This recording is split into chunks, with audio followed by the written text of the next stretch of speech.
मनरेगा काम लगी जेसीबी को सीज कले मंत्री। सुवर्णपुर जिला बिनिका ब्लॉक तुलुंडुपाड़ी मुख्य रास्ता कड़े मनरेगा योजन अमृत सरोवर और केनाल रास्ता काम चली बेले ए श्रमिकों बदल में जेसीबी मेसीन लगी देखा पाई पंचायत राज मंत्री रवि नायक।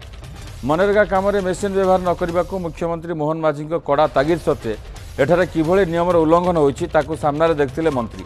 काम बंद करने सह पुलिस को डकाई जेसीबी मेसीन सीज करते एथिसह विभागीय अधिकारी को घटनार तदंत से निर्देश देते। आम इटा फास्ट राउंड रे चलीचु। आगामी दिन में आहरी आम कार्यानुष्ठान ग्रहण करूँ एवं मु प्रशासनिक अधिकारी मान को आज समस्ते थिले ये प्रकार काम चलिबो नहीं से प्रकार आज निष्पत्ति निया जाइछि। कलेक्टर विधायक सीडीओ समस्त गहणे आम आलोचना करूँ ए प्रकार काम को आम बर्दाश्त करूँ ना कार्यानुष्ठान ग्रहण करूँ।